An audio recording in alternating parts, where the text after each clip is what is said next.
You are not good at guessing what other people want. Nobody is. When I opened up my first gym, I had this huge pirate flag hanging in the corner. It was all cinder block. I painted chalkboard with chalkboard paint right on top of the cinder block. We had loud music. I think it was the Metallica Black album on repeat. Kind of an angry vibe. There was chalk bowls and stuff, but no other decoration. And I thought that I would attract people like me. That's what I wanted. But, I was this broke powerlifter. And so I attracted broke powerlifters, angry people who scared off the better clients. Because I guessed at what people would actually want by thinking about what I want. The reality is that most businesses fail because the owner never stops to ask what their clients or their staff or anybody else actually wants. They make projection problems. And today, I'm going to teach you how to get around this problem and save your business with the Just Ask method. I'm Chris Cooper. This is Run a Profitable Gym. And I'm going to be referring to some tools that we give away for free in GymOwnersUnited.com. Throughout this podcast, I'll be talking about specific questions that you can get in my guide about what exactly to say to leads, to current clients, to your staff that will help you actually build a better business instead of just whatever your first best guess is in your head. I want to start with the projection problem. See, most gym owners project their own mindset onto clients, not just their own picture. They project things like, oh, that person can't afford my service without a discount, right? They project their own wallet, a broke gym owner, onto everybody they need. But their clients are not other broke gym owners, so they need to stop doing that. Or they project what attracts them, like posting ripped hands, or posting about their PRs, or posting pictures of them shirtless. While their clients are not thinking about that. Their clients are thinking about, what do I get for dinner? Or like, how am I going to get these kids to do their damn homework? Or I got to remember to get dog food at the grocery store. Here's a crazy story. We used to offer people a free Catalyst hat if they threw up during their first workout because we thought that was awesome. We thought it was kind of funny and it promoted intensity. But that actually scared my clients off. Right? Don't worry. All these projection mistakes that I'm talking about, I've done worse, right? So I hope you get a laugh out of my mistakes, but you also learn from them too. Another thing that owners do is they obsess about like the drama in their gym and the culture, and they try to control every little thing because the gym is their life, but it's not their client's life and it's not their staff life. So when a coach quits, the gym owner loses sleep. Oh my God, the clients are going to be talking about this. No, they're not. Like they're worried about the drama in their own life or, oh, that person stinks in my class, whatever. The clients are probably not talking about that after class, right? A great quote on this that I had to learn early on was, you wouldn't worry about what other people think about you if you realized how infrequently they actually do. That's right. When they leave the gym, they're not thinking about the gym. Okay. The next thing is, I need to talk more about my method, about my CrossFit or my certifications in Pilates or my master's in yoga, or I need to talk about politics. Clients don't care about that. You can't win clients talking about your method or your politics or your certifications. You can only lose them. Why don't they care? Because they got their own problems. And so, if you're talking about your certifications, what you're trying to do is sell a drill bit instead of selling a solution to their problems, which is, how do I hang this picture on my wall? Okay. That's a common marketing analogy. If you don't get it, basically you need to solve solutions to people's problems instead of the features that you care about, the certifications, the technique, how many other coaches you've mentored. Nobody else cares about that except for you. It will not attract clients. It will possibly turn them off. And frankly, you're wasting time and space and their attention by talking about that junk. So let's talk about how to talk about what people actually care about. And that starts with just asking. Look, I know you're surprised when people can't read your mind, because I'm surprised when nobody can read my mind. But the reality is that when somebody thinks, hey, I know what people want, and they give us bad service at their restaurant or their car dealership, we're surprised because can't they read our minds? Well, of course they can, right? We're doing the same thing in reverse. We need to stop projecting what we think people want and just ask. And so what we're going to do here is we're going to go metric by metric in your business, and I'm going to give you an example of exactly what to say, what question to ask to help you grow. Okay. So we're going to go through how to use the just ask method in marketing. We're going to use it for sales. We're going to use it for staff. We're going to use it for our current clients to help with retention. We're going to be using it for ourselves too at the end. So we're going to go through this step by step. I'm going to share what question to ask and how it helped me for each individual metric. Okay, let's actually start with marketing. To really market well, it's not like doing art. You're not guessing and just putting messages out there and trying to figure out what'll land with people. What you actually have to do is identify who your best clients are and then duplicate them. So I'm going to give you a quick exercise that we call the pumpkin plan. This comes from Mike Michalowicz. I've talked about it before on the show, but it's worth repeating about once a year, once every 2 years at the outside. Take a blank sheet of paper, draw a vertical line down the middle.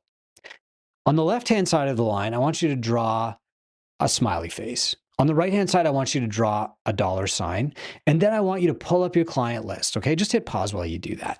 Grab your pen. We're going to work on this right now. Once you've got your client list in front of you, what I want you to do is look at the left-hand side of your page. It's got the smiley face on it. I want you to go down your client list and say, who are the clients who actually feed me with energy? They make me happy. I'm not just like, okay, content coaching them.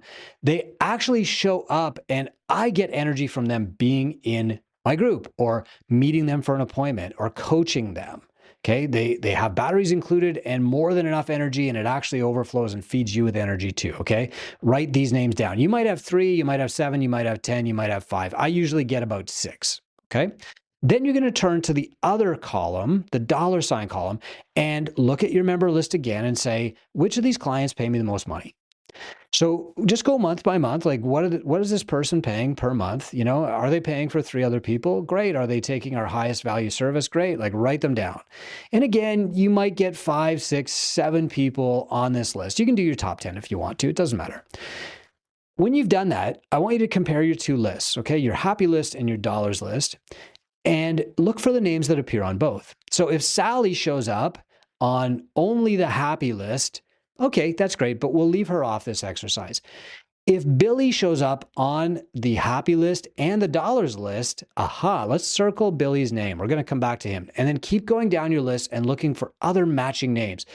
Here's what's magical about this. Quite often you'll find that the people who appear on one list appear on both, right? And so you're going to come up with 3 to 4 names of people who appear on both the happy and the dollars list. Let's go back to Billy. What we want to do is take Billy for a coffee. Like get him out of the gym, get him out of that context. Just take him for a coffee, have a conversation for 20 minutes, and work some questions into the conversation. So the first question is, what brought you to my gym in the first place? Okay, and you're going to write down his answer. And the reason we're asking Billy this is we want to know what method of our marketing is working to attract people like Billy. We want to double down on that, right? Stop wasting time on the other stuff and just do what's working to attract the Billies out there. Okay. Second, what else had you tried before you joined my gym? We want to know where to look for more Billies. Well, I was at, Good Life, the YMCA. I was doing metabolic fit body boot camp. Then I decided to try F45, or I was doing CrossFit and then I decided to try High Rocks, whatever. We want to know where to look to find more Billies because that's where we're going to target our advertising and our marketing later. And third, Billy, what is the biggest challenge in your life after you leave the gym? And what we're really asking here is, how can we increase our value to Billy? So if he says something like, well, I work out really, really hard, but I think I just have trouble like staying on my diet. Great. We can offer a habits challenge or something. We know that like Billy is all in on this stuff. He's going to buy more stuff if we offer him better solutions and we can change his life faster. So then, what we've got here is what attracted Billy to our gym. Let's do more of that. Where did Billy come from? Let's target our marketing there. And what else can we do to serve Billy better? We can increase our ARM. Now, the first time I did this exercise in my gym, I was still running with the pirate flag in the corner, and I had the skull and crossbones on my website, all of that. And we were a big CrossFit gym. And what I thought was, if I ask people these questions, I know what they're going to say. They're going to say, CrossFit is fun. It feels like a game. They're going to say, I challenge myself to be better every single day. The gym is my family. I love it here and I will never leave. And also I want to go to the CrossFit Games. I want to compete. And when I sat down with my 3 best clients, they didn't say anything like that. That was all in my head. It was what I wanted, and I was projecting onto other people. You want to know what they really said? This is the only time of the day when somebody says you're doing it right.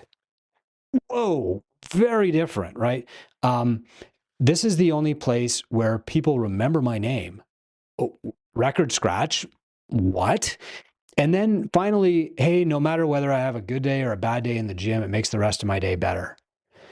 Okay, I can definitely get behind that, but none of these are what I was predicting my clients would say. And so none of them reflected what I was doing for marketing. I totally changed my website. I changed everything that I possibly could do. And I started to get more people just like my best clients. I turned those top 3 into my top 30. Gradually, some of the lower value clients started to fade away. Hey, how come we're not competing anymore? How come there's no more open gym? How come the programming doesn't have muscle ups and, full snatches anymore? Because my best clients don't care about that. And so this helped me dial in my marketing, and it actually changed my gym culture for the better too. But that was just a side benefit. Now let's go to sales. What to ask to improve your sales instead of just guessing. The method that we're going to use here is called the prescriptive model. But the prescriptive model is about telling people what to do and then following up with a question so that they feel like they have some agency, some choice, some control. So here's what we're going to do. The person sits down, you ask about their goals. What do you want to accomplish? Or just even what brought you in? Let them talk. Most of this is listening, right? The just ask model requires you to sit and listen. And then say, okay, well, based on your goals, here's what I would recommend. You make a prescription because you're a professional. You don't just try to sell them your kettlebell class, okay? They are not out there searching the internet for ways to kettlebell better. They are searching the internet for ways to lose weight, to feel better, to loosen up their tight back, to undo the damage at work, whatever. But they are not Googling best kettlebell class for community. That's just in your head. So after you've made your prescription, you say, okay, based on what you'd like to accomplish, I think we can help you. You need to be here 4 times a week. Okay, that's it. You say, here's the prescription, and I need you to follow a healthy habits eating plan or whatever your prescription is. You're the coach. Then you say, now, would you prefer to do this in a small group setting, or would you be more comfortable doing this one-on-one with me? Just because I like training in a group doesn't mean that's for everybody. And what you'll find is that about 10% of people will say, let's start one-on-one. The people who want to start in the group, you can guide them toward your on-ramp program to start and then ask again at the end of on-ramp because people change. This is what's really important here. You need to be giving people choices within frameworks. So here are 3 options. Which one do you pick? Not what do you want to do or what membership do you want to sign up for? Okay. Solve their problems. That determines the framework, right? The scope of how you're going to help them, and then give them 3 options, no more. Less is okay. 2 options is fine within that framework. Okay. You're giving them choices, you're giving them agency, but you're still keeping them on the path. That's how you sell more valuable services, by selling people what they actually need based on your prescription first, and then a little bit of choice. Now let's talk about retention. How do you improve retention with the just ask model? Well, you bring people in for a goal review. And so every 3 to 6 months, every single client, at least in your group training program, should be coming in to sit down in front of you. You measure the thing that they care about. Okay. Maybe that's like achieving black belt status in the back squat. Maybe it's fat loss, right? You need to know what they care about first and measure that thing over time. Then you ask, are you completely happy with your results? Now, they're going to answer one of 3 ways.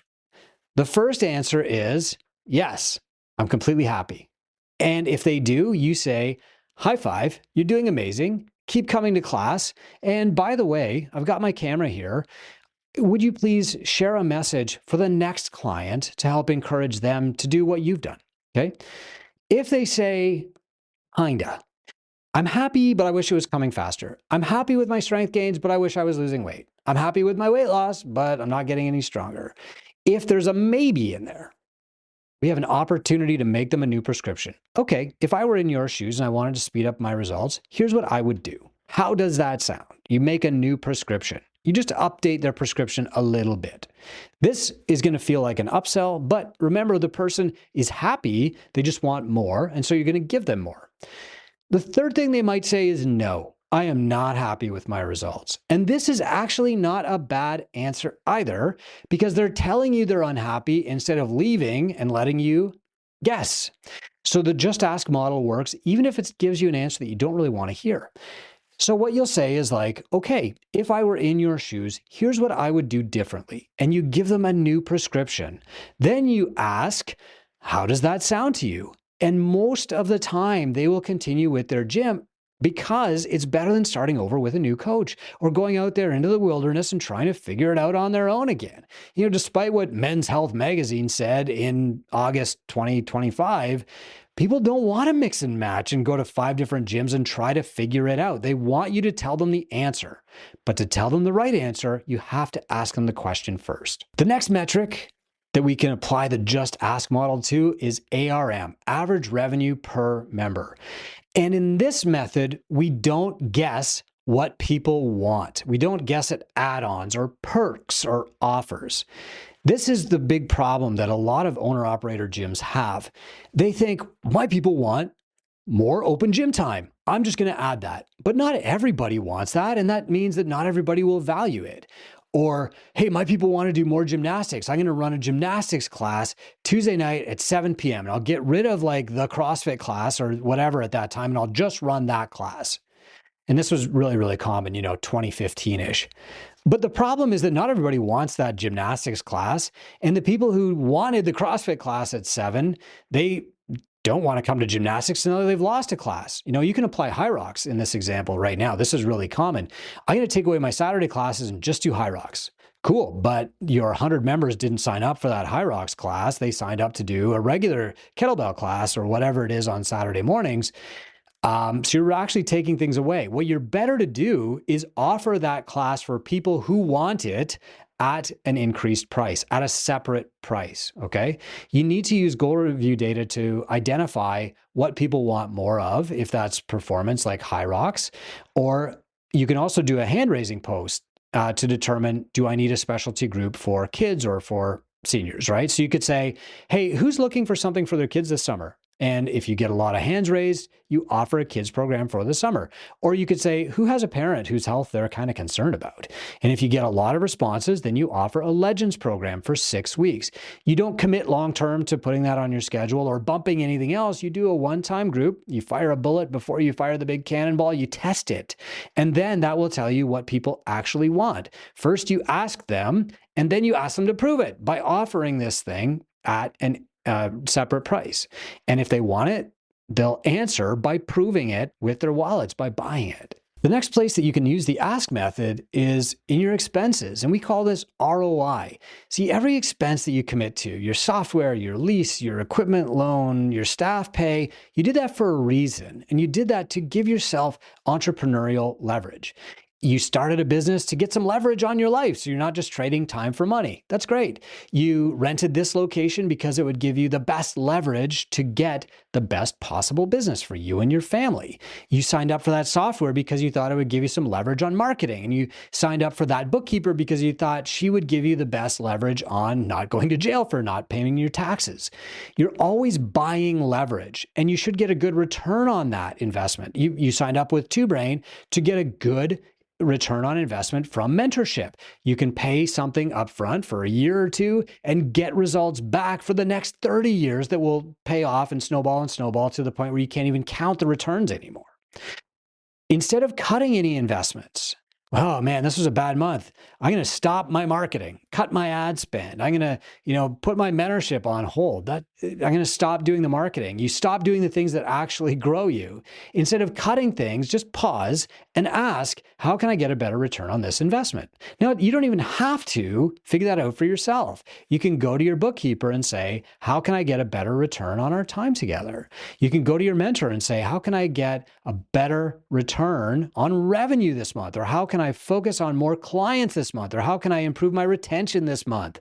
You can always ask. And whoever the service provider is would rather you just ask that question than quit and leave them to guess, okay?